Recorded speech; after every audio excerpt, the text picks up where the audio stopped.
Hello বন্ধুরা, তোমরা সবাই কেমন আছো? আশা করি তোমরা সবাই ভালোই আছো। আর আমিও খুব ভালো আছি। গত দুদিন ধরে কোনো ব্লগ দিতে পারিনি, একটু ব্যস্ততার মধ্যেই ছিলাম।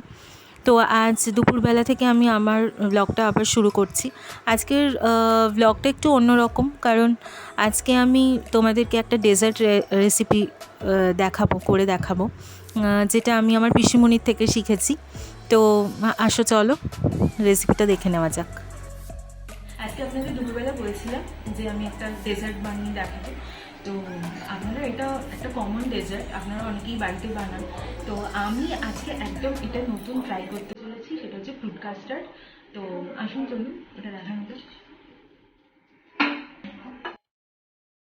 প্রথমে আমি ফ্রাইং প্যানেই করছি আর কি।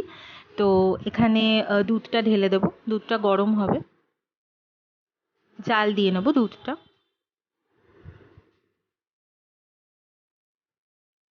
তো দেখো দুধটা আমি ঢেলে দিচ্ছি।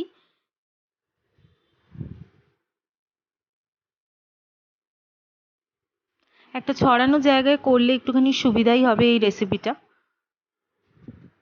তো দুধটা ঢেলে দেওয়ার পর দুধটা এখন ফুটবে।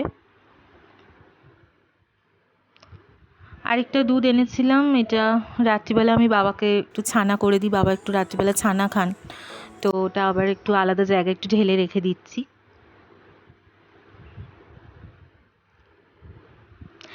এই রেসিপিটা আমি আগে আমি পিসিমণিকে করতে দেখেছি, তো তখন খেয়েছিলাম, আমার খুব ভালো লেগেছিল, কিন্তু নিজে কোনো দিন ট্রাই করিনি। তো আজকে ভাবলাম ট্রাই করি আর তোমাদের সাথে একটু শেয়ার করি। তো আমি একটা মেজারমেন্ট কাপে মোটামুটি 200 ml মতো দুধ আলাদা করে নিয়ে রেখে দেবো। আর এই রেসিপিটার জন্য আমি এই কাস্টার্ড পাউডারটা ব্যবহার করছি, এটা ভ্যানিলা ফ্লেভার্ড। তো তোমরা আলাদা করেও ভ্যানিলা এসেন্স ব্যবহার করতে পারো, যদি আলাদা করে কাস্টার্ড পাউডার বাড়িতে তৈরি করে নাও। তো তো যেহেতু এখানে ভ্যানিলা ফ্লেভারটা রয়েছে, তাই আমি আর ভ্যানিলা এসেন্স ব্যবহার করছি না।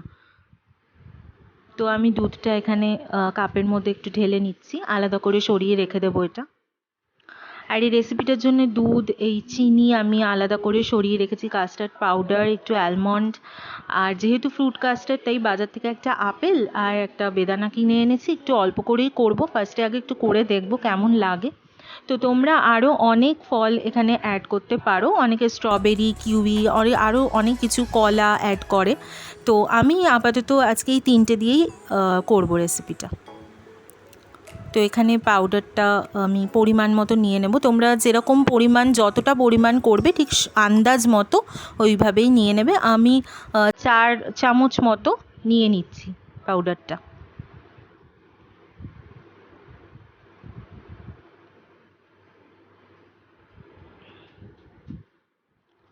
তো এটা আলাদা করে এটা সরিয়ে একটু রেখে দেবো।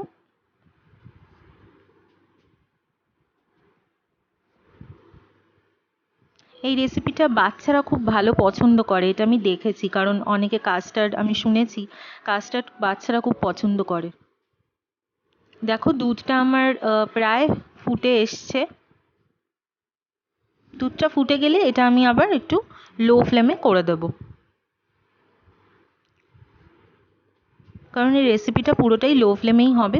হাই ফ্লেমে যখন দুধটা জাল দেবো তখন হাই ফ্লেমে রাখবো। এবার ফলটা একটু কেটে নিচ্ছি, ছোট ছোট টুকরো টুকরো করে ফলটা কেটে নেওয়া হচ্ছে। আমি কাটছি না, এটা আমার হাজবেন্ড কেটে দিচ্ছে, আমাকে একটুখানি হেল্প করে দিচ্ছে আর কি। ফলগুলোকে খুব ছোট ছোট টুকরো টুকরো করে নেবে। আর কাস্টার্ডের মধ্যে ওই 200 ml যে দুধটা আলাদা করে রেখেছিলাম কাস্টার্ড পাউডারের সাথে, সেটা মিশিয়ে নেব। এটা ভালো করে মিশিয়ে নেবে যাতে জমাট বেঁধে না থাকে। খুব ভালো করে মিশিয়ে নিতে হবে। কালারটা দেখো কিরকম একটা ইয়েলিশ কালার চলে এসছে।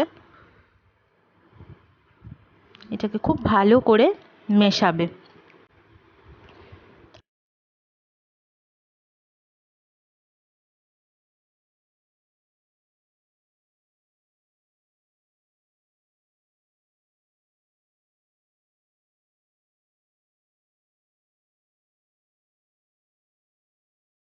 দুধটাকে ভালোভাবে কিন্তু নেড়ে নিতে হবে, এরকমভাবে নাড়তে হবে দুধটা, যতক্ষণ না দুধটা একটু ঘন ঘন হয়ে আসছে। এভাবে নাড়তে থাকতে হবে। এটা আমি কিন্তু লো ফ্লেমে রেখেই করব।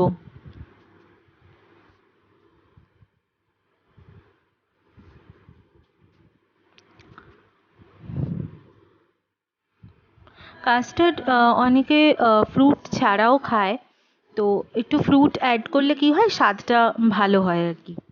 তো আমি এর মধ্যে কিছু বড় চামচের মতো করে নিই চিনি অ্যাড করে দেবো। চিনিটাও তোমরা আন্দাজ মতো যে যতটা পরিমাণে খেতে পারবে ততটাই নেবে। অনেকে মিষ্টি বেশি খান, অনেকে কম খান, তো আমি এখানে মোটামুটি 5 চামচ, বড় চামচের 5 চামচ চিনি অ্যাড করে নিয়েছি। আবার এটাকে নাড়তে থাকবো।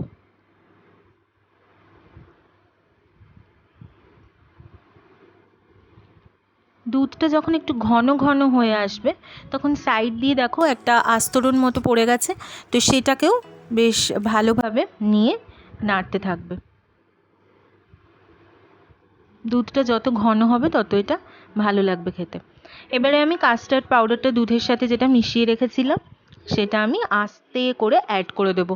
খুব আস্তে করেই ঢালবে, তাড়াতাড়ি ঢালবে না।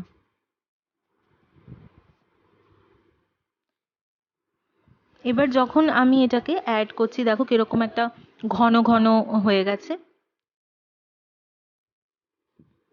এবার খুব ভালো করে মিক্সড করে নেবে, যাতে ওই জমাট বাঁধা ব্যাপারগুলো যেন না থাকে, একদম যেন জমাট না থাকে, তাহলে খেতে ভালো লাগবে না। একদিকে জমাট হয়ে থাকলে খেতে ভালো লাগবে না। দেখো আমি 2 থেকে 3 মিনিট এটা ভালোভাবে নেড়ে নেব, যাতে দুধের সাথে একেবারেই কাস্টার্ডের যে মিশ্রণটা আমি করে রেখেছিলাম সেটা ভালোভাবে মিশে যায়। দেখো সাইড থেকে এগুলোকে নিয়ে আমি আবার ভালোভাবে নেড়ে নিচ্ছি। দেখো একদম প্লেন হয়ে গেছে, কোনো জমাট বাঁধার কোনো ব্যাপারই নেই। এবার আমি গ্যাসটাকে বন্ধ করে দেবো আর নামিয়ে নেব।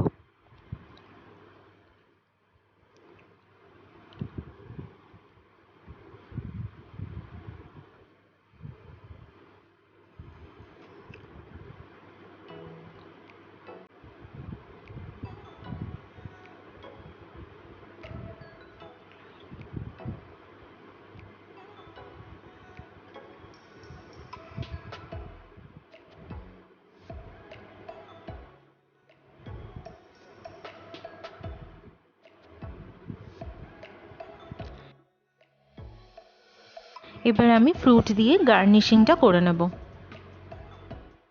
একটা সাদা বোল এনেছি, তার মধ্যে একটু নিচের দিকে কিছু ফ্রুট রাখবে, একদম সবকটা ওপরের দিকে রাখলে কি হবে, সব ফ্রুট মিশবে না। ওই জন্য আমি একটুখানি নিচের দিকেও কিছু ফল রেখে দিয়েছি, ফলের টুকরোগুলোকে নিয়ে। তোমরা এখানে কাজু কিশমিশও অ্যাড করতে পারো। এবার আমি আস্তে করে বোলের মধ্যে গরম যে কাস্টার্ডটা বানিয়েছি এটা ঢেলে দেবো। এটা কিন্তু একদম ঠান্ডা ঠান্ডা সার্ভ করে।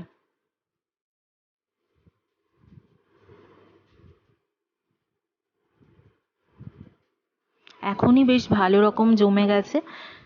এবার আমি ফলগুলোকে ওপর থেকে একটু সাজিয়ে দেবো।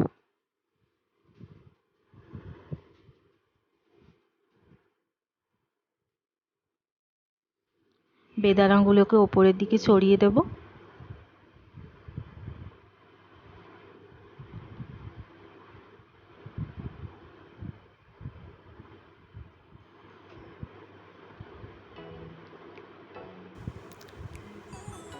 এটা কেউ গরম গরম সার্ভ করে না, এটা ফ্রিজের মধ্যে রেখে ঠান্ডা করে তারপরে সার্ভ করে। ঠান্ডা হলে আরেকটু জমাট বেঁধে যায়, তখন খেতে খুব ভালো লাগে।